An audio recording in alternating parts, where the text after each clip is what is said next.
Hello everyone, welcome to my channel H D Orion.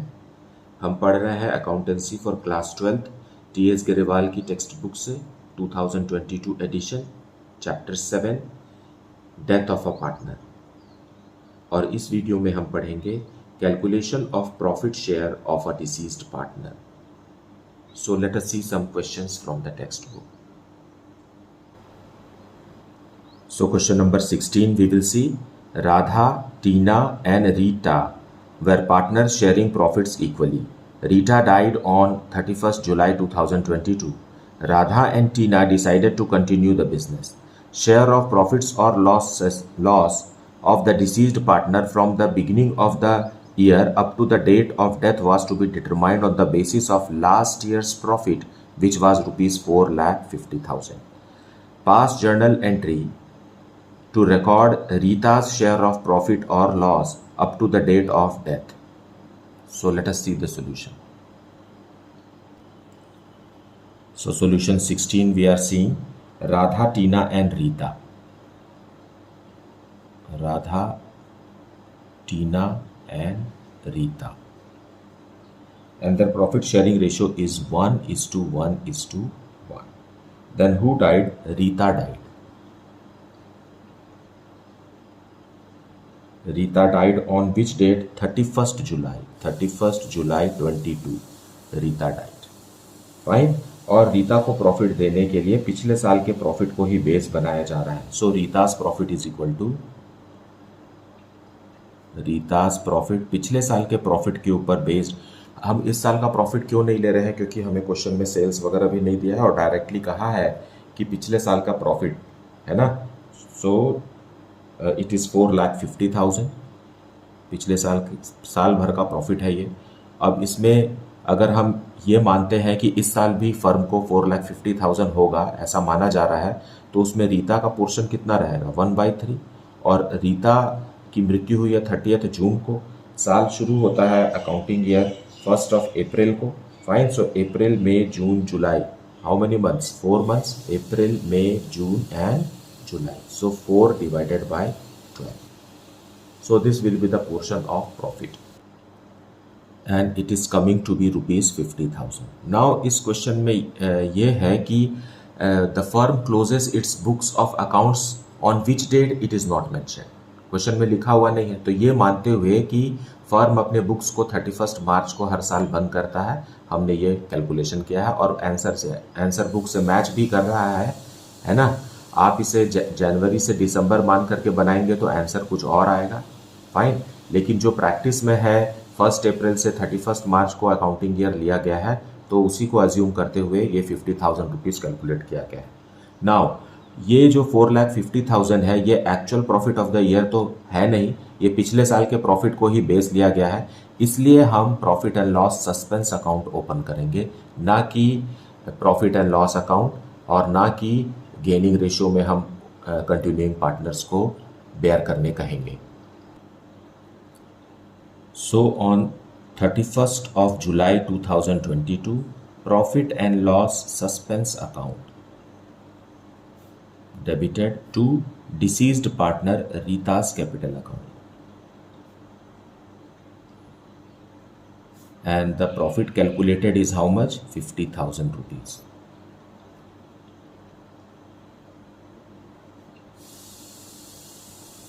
being profit to Rita.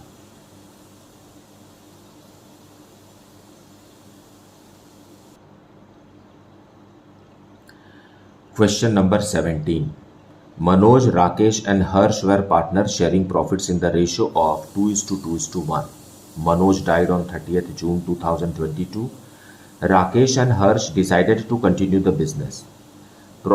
Share of profit or loss of the deceased partner from the beginning of the year up to the date of death was to be determined on the basis of last year's profit, and last year's loss was rupees 2 lakh. Now it is based on last year's profit. ये actual profit साल का नहीं है ना, या अब तक उसकी मृत्यु के दिन तक का प्रॉफिट एक्चुअल प्रॉफिट या लॉस नहीं है, इसलिए यहाँ पर भी profit and loss suspense account he open होगा।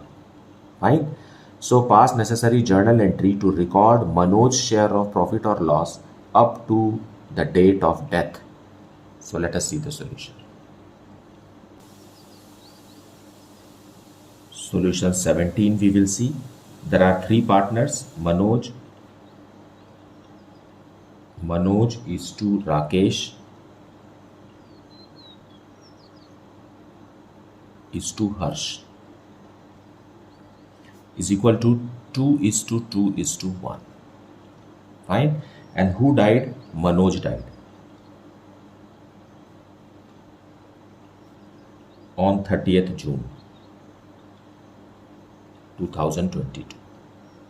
नाउ अकाउंटिंग ईयर 1 अप्रैल से शुरू होता है और मनोज की मृत्यु 30 जून को हो गई है, मतलब 3 मंथ्स के लिए हमें प्रॉफिट कैलकुलेट करना है ना, इस बात को समझ लीजिए। और प्रॉफिट पिछले साल के प्रॉफिट या लॉस पर बेस्ड रहेगा, और लास्ट ईयर मतलब फॉर द ईयर एंडिंग 31 मार्च 2022 है ना, उस साल के प्रॉफिट या लॉस पर बेस्ड है। सो पिछले साल का लॉस है 2 लाख रुपीज का। So Manoj loss for the year is how much? 2 lakh rupees तो पिछले साल का लॉस है, यही हमारा बेस है। और मनोज का पोर्शन कितना है? 2/5। और ये कितने दिन फर्म के साथ रहा? 3/12। Now when we calculate this we get there is a loss Manoj is to get is what? 20,000 rupees loss. Fine. अब इसी को हमें जर्नल एंट्री करना है। So on the same date, that is 30th June 2022, क्योंकि ये लॉस है इसलिए Manoj capital account will be debited. Manoj का कैपिटल अकाउंट डेबिट होगा 20,000 रुपीज से, और to profit and loss suspense account 20,000। वो इसलिए क्योंकि पिछले अकाउंटिंग ईयर के प्रॉफिट या लॉस पर यह अमाउंट बेस्ड है। Fine. Being loss to Manoj.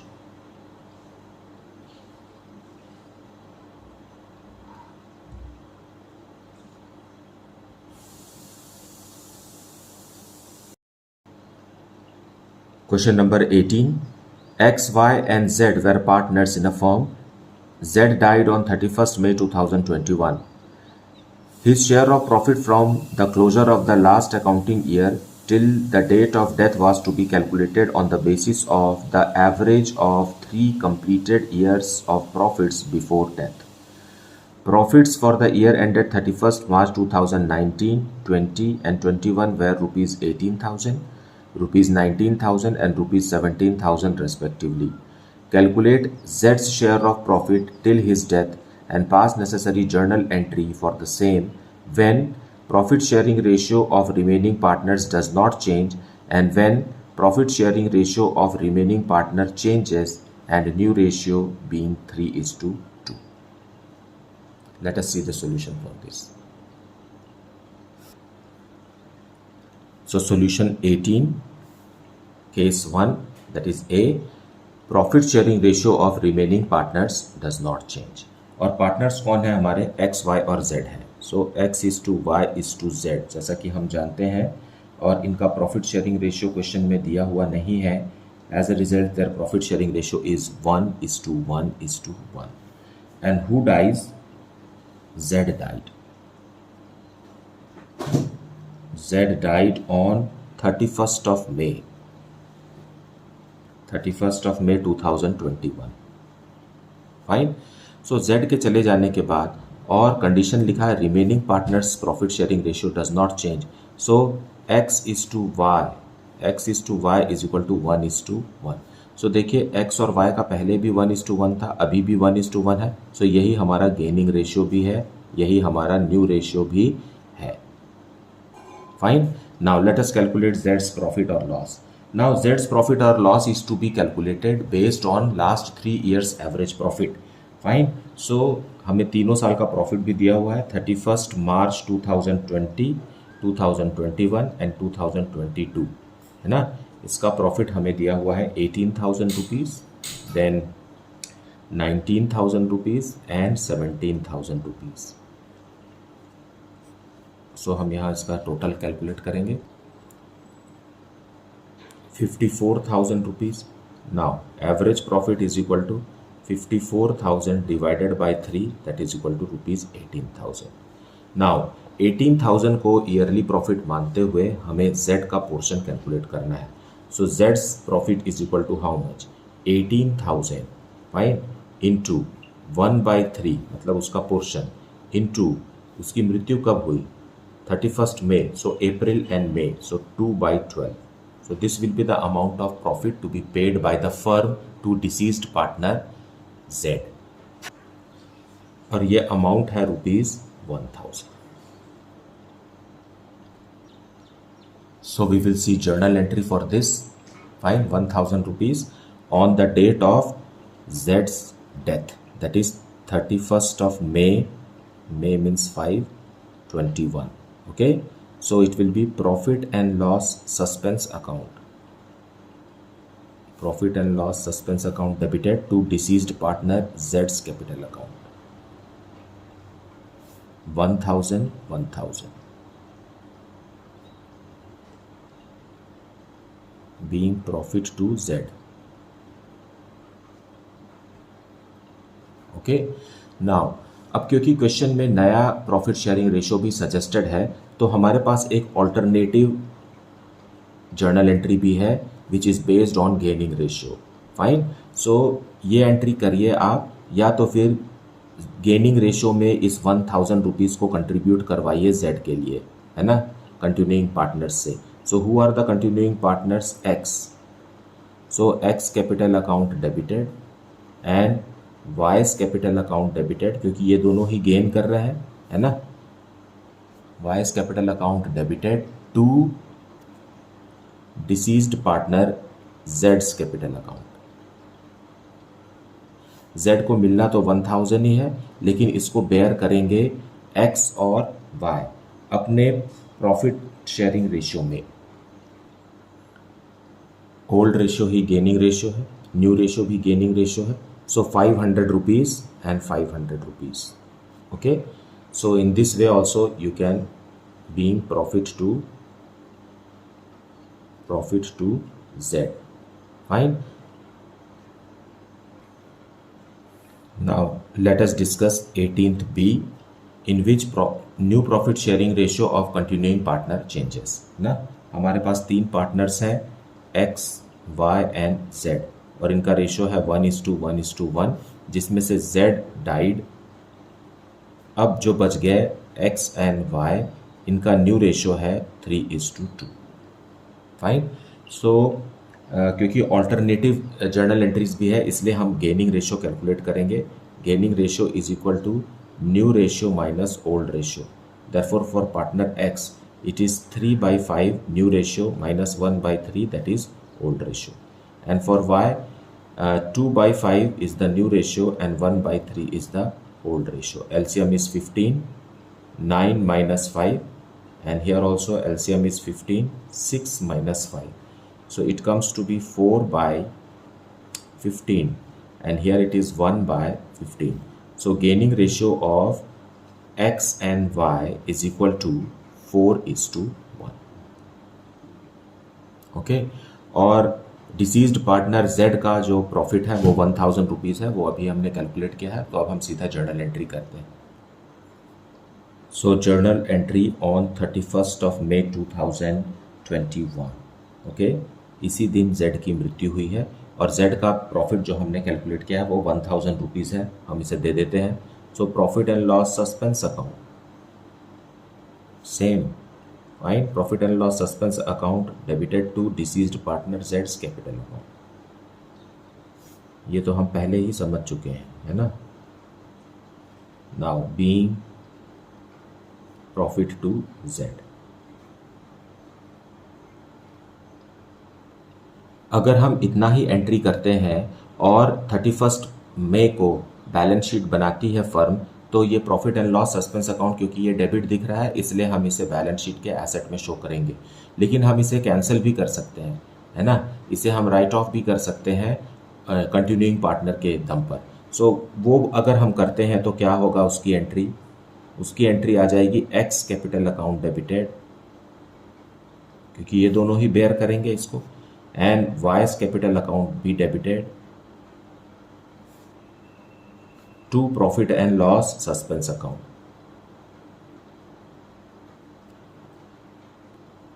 Fine, it is 1000 rupees, और इसको ये बेयर करेंगे गेनिंग रेशियो में, है ना. In which ratio? They will bear in gaining ratio which is 4:1. Fine.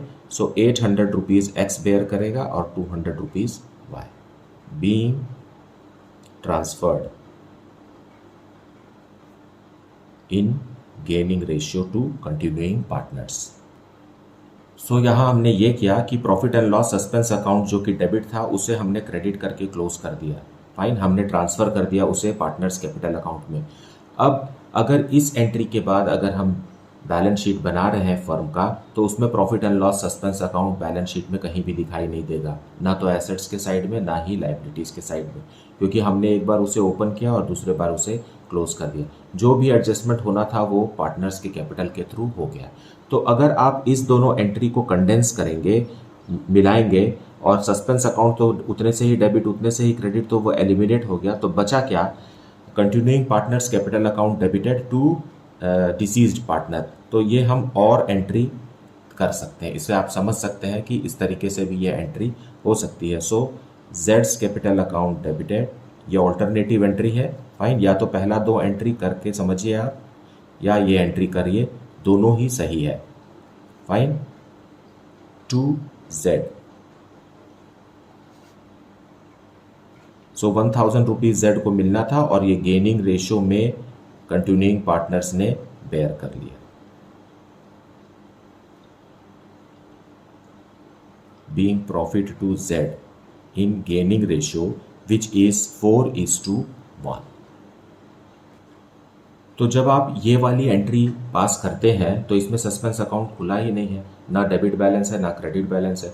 जो कुछ भी जेड को मिलना था वो गेनिंग रेशियो में कंटिन्यूइंग पार्टनर्स के अकाउंट में एडजस्ट हो गया है. So it will be reflected through capital balances of the continuing partner, और हमें बैलेंस शीट में कुछ भी दिखाने की ज़रूरत नहीं है. Now let us see question number 19.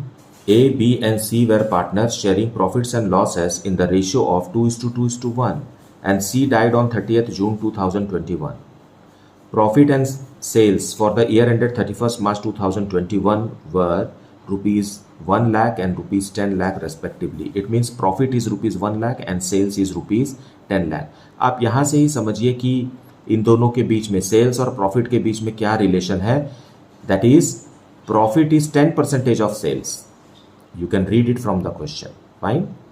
Now sales during April to June 2021 were rupees 1,50,000. Now why June? Because 30th June only C died, है ना. तो अप्रैल से जून तक का सेल्स दिया हुआ है और हमें प्रॉफिट तो डिसीज्ड पार्टनर को देना है, तो it will be based on sales only.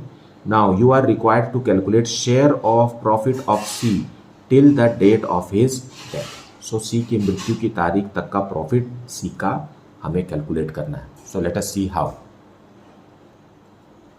So question number 19, A, B and C. So A is to B is to C is equal to 2:2:1, and C died on 30th June 21. Okay. Now profit जो देना है हमें सी को वो sales पर dependent है. Now sales कितना है? सेल्स 10 लाख है, तो इससे रिलेटेड प्रॉफिट कितना है? Profit is 1 lakh. Fine. So profit is how much percentage of sales, है ना. लेट अस से एक्स परसेंटेज प्रॉफिट. हमें पता नहीं है कि प्रॉफिट कितना परसेंटेज है. वैसे तो ये दिखाई दे रहा है कि it is 10%. Fine, but let us calculate it. So X percentage of sales is equal to profit. बात यही हो गई. Fine. So 1x divided by 100 into 10 lakh is equal to profit given in the question is 1 lakh. So you can calculate x here. X is equal to transpose कर दीजिए 1 lakh into 100 divided by 10 lakh. So X is coming as how much percentage, 10%। इसका मतलब ये है कि जितना भी sales रहेगा उसका 10% प्रॉफिट रहेगा। Okay, now for the period 1 अप्रैल से लेकर के 30 जून 2021 का सेल्स, हाँ सेल्स है, sales is given ₹1,50,000। So what will be the profit for this period? Therefore profit is equal to 1,50,000 का सेम, जैसा कि क्वेश्चन में कहा है, सेम परसेंटेज हमें निकालना है। सो इस दौरान का जो प्रॉफिट है वो 15,000 रुपीज़ निकल गया है। मतलब 1 अप्रैल से 30 जून तक का फर्म का प्रॉफिट 15,000 है। सो जो डिसीज्ड पार्टनर सी है उसका कितना होगा? C's profit is equal to 15,000 into profit sharing ratio में उसका हिस्सा कितना है? 1/5, that is equal to ₹3,000। This is your answer. Now यहाँ इस बात को भी समझिए कि हमें मंथली कैलकुलेट नहीं करना है कि कितने महीने के लिए वो फर्म के साथ था या जीवित था, उसका कैलकुलेशन नहीं करना है, क्योंकि ये जो सेल्स है ये उसी पीरियड का दिया हुआ है। तो इट इज़ ऑलरेडी 3/12 है ना, ये ऑलरेडी 3 महीने का है, तो उसे हमें वापस फिर 3 महीने का बनाने की ज़रूरत नहीं है। And 3,000 is your answer. मुझे उम्मीद है कि आपने वीडियो को पूरा देखा है, एक्सप्लेनेशन को अच्छे से सुना है और समझ लिया है। इसके बावजूद भी अगर आपको कुछ डाउट है then please put it in the comment section. Thank you so much for liking, subscribing and sharing the channel. And if you have not yet, then please do like, subscribe and share the channel. Thank you so much for watching.